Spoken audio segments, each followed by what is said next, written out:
So stepping, I guess, back from the combine a bit, just a bit of a lay of the land on the draft as a whole. You kind of said maybe sort of 50 to 55 to maybe 60 selections on the night, but how is this draft now shaping up? Because we've asked you this a couple of times, months apart on the podcast, but how deep is this draft? Where do we kind of think the first, X amount of players are in terms of their quality, and then sort of where do you think? The drop off. Where do you think the drop off is after that, and then sort of how long do you think that drop off goes? I love the top 10. I think the top 10 is as strong as we've seen in past few years, and last year's was very strong. Wow. You include 3 academy prospects almost in that, so. In the open pool, you want to be in the top 7, I think. Right. And that's really where clubs are clambering to get up. And then from there, it's a little bit of what you like and what you need in terms of a list. But there's quality there to a certain degree as well. Well, the depth, I think, runs pretty deep. And Aidan O'Driscoll's a type where he split his footy between Wesley and Perth and looked really good at club level. But he is just this smaller wingman, and then his draft combine elevates him to a top 50 range. And I think that's kind of where it cuts off. So there is a lot of depth in this pool, but it's a lot of unknown as well. Interesting. You mentioned the compromise aspect of this draft, and we seem to be finding this, year after year. You go back to someone like Jamari Uguhagan, then there's obviously father-sons like Will Ashcroft, Nick Dacos, and the type. We are sort of finding there are a few of these really large names or names that you will have seen that just aren't going to be able to be accessed by clubs other than, really Gold Coast, especially quite early. Yeah, well, Jed Walter, Ethan Reid, we spoke about the 202 centimetre ruckman, and then also Jake Rogers, I think will all be bid on in the top 12, and they're all aligned to the Suns. So they're all going to end up there because the Suns have been planning for this over the last couple of years. They've traded a lot of picks, and they've recently traded their pick for. Well, just yesterday, really. Yeah. So they're preparing, I guess, for bids to come, and they're happy to match on all these guys. Exactly right. And the Dogs traded up because they've got a bid to match with father-son Jordan Croft, who hasn't nominated yet, but we expect that to happen. Saw his name in those top 10s a couple of times as well. Yeah, he's a key forward. He ran a fantastic 2K time trial, and he looks like one of the best key forwards in the pool. So I guess now we can turn our attention to some of the clubs and where their attention might be heading. Obviously, we know the draft order as it stands can change very, very quickly.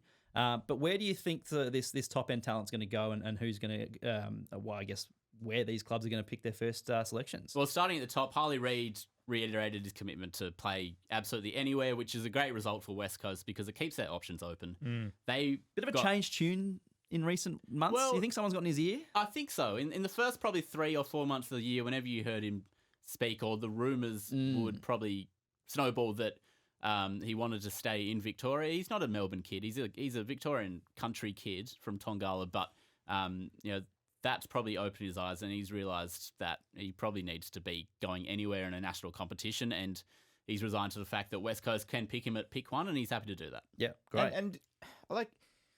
Obviously, the big story early in the year was with Jason Horne-Francis and his move back to South Australia. If you're entering the draft, as you say, you've got to be fully prepared to go wherever you get picked. Completely agree. Yeah. Like, you can't say, I want to be an AFL player, but I'm only going to play in these states. Yeah, I don't think a kid like Aidan O'Driscoll will be complaining where he gets drafted. Yeah. Well, that's the thing. And again, it's kind of where you are. It's all about that kind of, if you're pick 50, you're just happy to go anywhere. But if you're pick 1 or 2, you're thinking, well, I want to go here. I don't want to play for this club. Correct me if I'm wrong, but I think the next CBA has, you can call it the Horne-Francis rule, but I think that the rookie contracts are going to be extended. It has to be longer. Yeah, it has to be longer. Yeah. Because clubs, particularly up the top end, clubs are investing an enormous amount. We see a 25-year-old gun player, and they say, "Oh, that might get you a late first rounder." It's like, gee, we put a lot of strength in these draft picks, and if they walk out on you after a year or two, it's not good. North Melbourne, I mean, you look at these two clubs in particular, just flip-flop their standings in the last couple of weeks a couple of times. And now that Ben Mackay is going to be on the move, more than likely, it opens up a hole in key defence. And one of the guys that you mentioned is actually a West Australian who could actually fill that hole. And so there could be this situation where you've got the country Victoria guy going to the West Coast, to play for the Eagles. The Gold Coast. to play for the Eagles. And then you've got the WA guy coming back to North Melbourne. Is it likely that you might see someone like Dan Curtin taken by the Roos? Yeah, I think so. And he hit all the right notes, talking about Clarko, I saw talking that. about moving to Melbourne.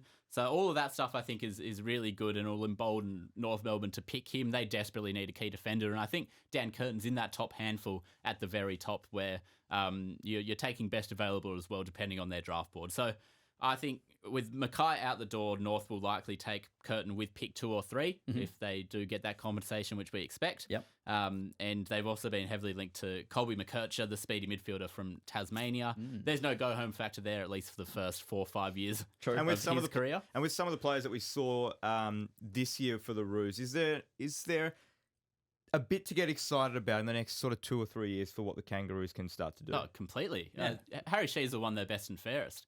You saw George Wardlaw just dominate periods of games. Speaking of guys that have frames beyond their years. Yeah, I think there's a lot to get excited about. They've got a 70-goal full forward as well. The Hawks, are we likely to see any of these teams early, especially make bids on these, especially the Gold Coast Academy kids? Is Hawthorn likely to bid on someone like Jed Walter? I think North Melbourne should be bidding on Jed Walter at pick 2. Yep.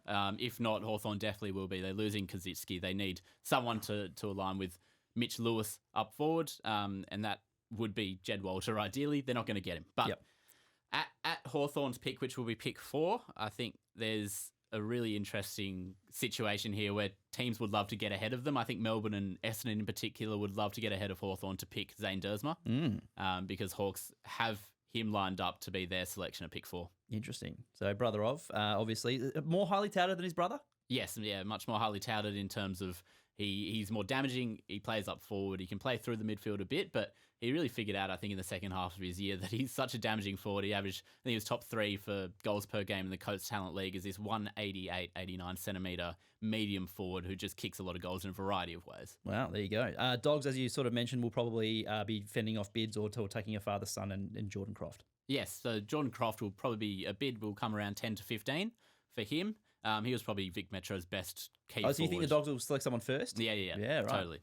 So Nick Watson, I think, is the one they've traded up to select. He's the best small forward in the draft. He just has a bag of tricks and he's lightning quick and he's a lot of fun to watch. Very similar to Cody Waitman in terms of he loves leaping for his marks. He's just an undersized kind of full forward if you really want. So I think that's a fantastic pick for the Dogs, and that's why they gave up 3 first-rounders for that pick. Wow. Is that what they need? I mean, in terms of when the ball hits the ground in the forward 50 at the feet of Jamara and Plenty of tall Aaron timber up Norton, there. Yeah. I think it's really important to I have guess those young small tall forwards. timber as well. Yeah, something to build A lot around. of players to work with. Yeah, for sure. The D's, obviously, you have that pick from Fremantle last year. You mentioned that they might be looking to move up. They've got the capital to do it. They're desperate to accumulate the picks to move up, and Fremantle, this is their spot from the Luke Jackson trade, which is a great result for Melbourne to get pick 5. So they've got their future first as well. So they've got those 3 picks. If they could bundle their first, which is around 16, and also their future first for, say, Gold Coast pick 10, I think a package of 10 and 5 would be really interesting for a club to consider, like North Melbourne with their compensation pick, if they wanted to move back and have those 2 really good picks. There you go. The Giants then have a selection, then the Cats and the Dons. Are these sort of teams that would have an idea of who they want to be drafting? You sort of said there was a strong top 10, and this is kind of those 3 picks are going to be the next 3 in that line. There isn't much buzz about it yet, but I expect the Giants to be really into Connor O'Sullivan, the key defender. He's from Albury, so he's a New South Wales boy. They've been drafting Vic country kids or country kids in general because the go-home factor isn't as strong, they feel. That's why they traded up to draft Aaron Cadman with pick 1 last year. So I think Connor O'Sullivan suits them perfectly. They can develop him while they have a really strong team still under Adam Kingsley. And I expect that to be more of the trade buzz as we go forward into the draft season.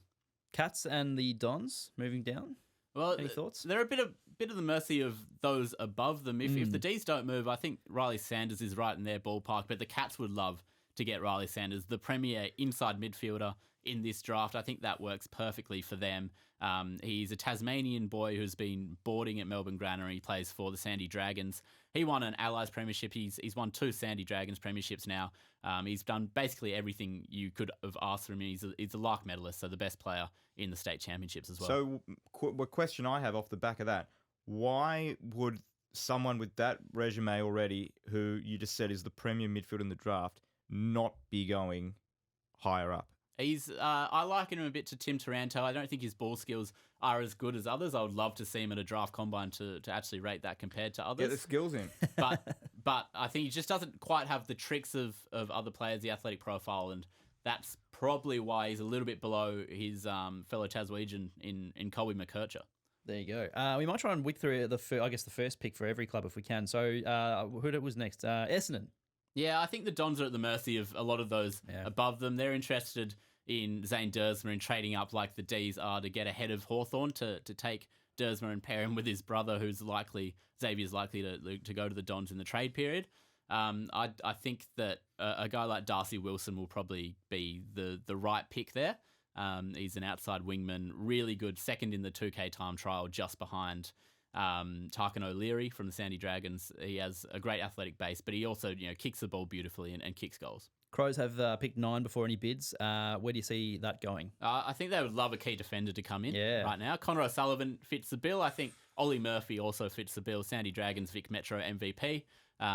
Those two are really good key defensive prospects. Key back depth, is there a lot in this draft? Because I haven't heard a lot about these names compared to a lot of these sort of like forwards, small forwards also, and mids. in the AFL, a few key defenders on the move. Oh, yeah, exactly. Yeah, it's a bit of a merry-go-round right now. I think a guy that really did his chances no harm is Zane Zakostelski from WA. He might work his way into that top 25, top 20 frame with a really strong combine. I think he was top 10 in all the Margaret Court testing, so the speed kind of elements to his game are fantastic at that size, and he can play as that third kind of tall.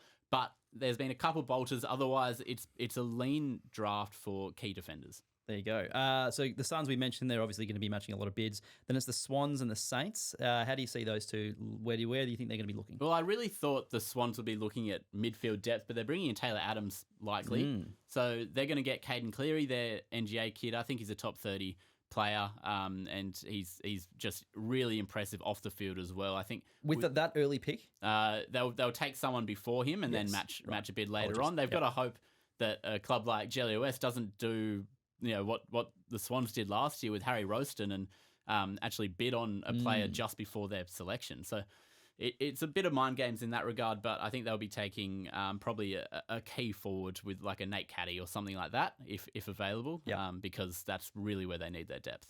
Saints were next. Yeah, St Kilda would love some speed. Yes. I think Caleb Windsor fits the bill. He was second or third in the 20-metre sprint. On the edge of packs, he just bursts away like no one else, and he can run like the wind. D's we've mentioned, North we've mentioned, Giants we've mentioned, Blues.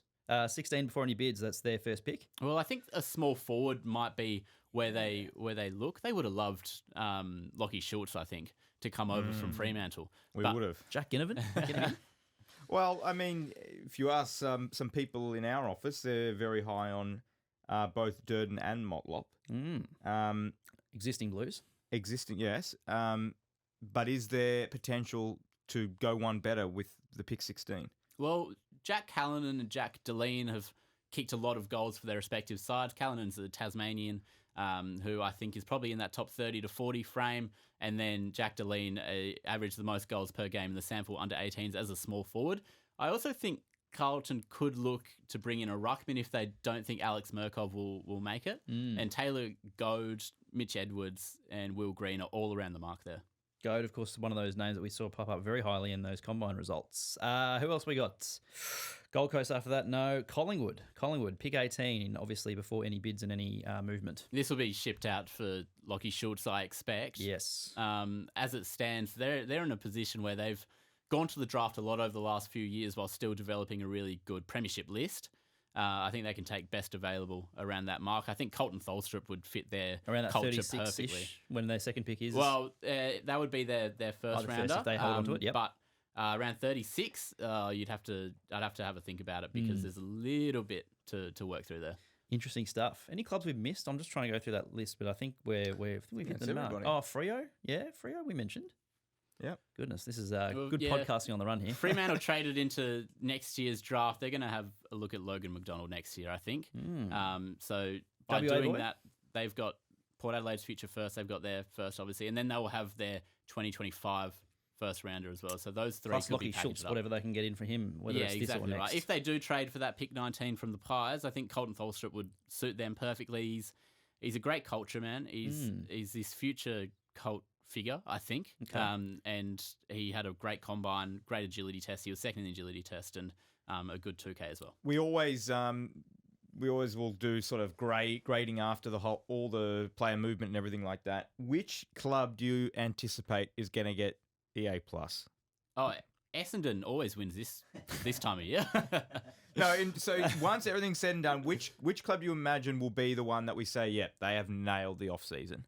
North Melbourne, I don't think can go wrong from the moment Ben Mackay decided he was leaving. I think they're in a fantastic position to nail 2 picks in the top 3 and really set themselves up to actually start moving up the ladder, because it's been a long drawn out rebuild, but they've actually accumulated really good talent. Could look at the Roos in I guess 24 months and think, gee, they got 6 genuine A grades. In as little time as possible, your thoughts on free agency compensation at its current stance? In terms of should it exist? Yeah, or how generous or not generous it is for... Look, it's a tough question because I don't love it. I don't really want to see it, but at the same time, I feel like you need it. to avoid, I guess, mass exodus from exactly, poor clubs for good we've clubs. seen it. Yeah. And it's the whole idea with the league is you want it to be as even and as fair as possible. And you can argue it in its current form, it kind of is. You look at the bottom 4 from this year, and they were all top 4 teams. Going back 8-9 years. It just takes a bit of time for the cycle to come around again. I think it needs to stay, but what we give the compensation and the value for certain players, sometimes I think is considerably off the mark. Interesting. Before we move on, just your man, Ari Schoenmaker, had a bit to say about him over the time. How do you sort of see his draft prospects coming up in the next few I'd weeks? draft him in the first round. I think we saw him on the longest kick. He didn't quite get onto a couple, but he has an incredible boot on him. He averages 6 more kicks per game than anyone else in the Coast Talent League over the year. He's 194 centimetre, third tall, who's played on the wing and has a really good aerobic base as well. Where's he likely to wind up? I think he's probably a second rounder at this point in time. He's done really well to turn his season around. He's launched from a very low base where he got a 10-game suspension. He played in the Tasmanian State League through the first half of the year. He came back to the Coast Talent League. In his first game, he had 237 Supercoach points and was brought into the Allies squad by Mark McVeigh immediately.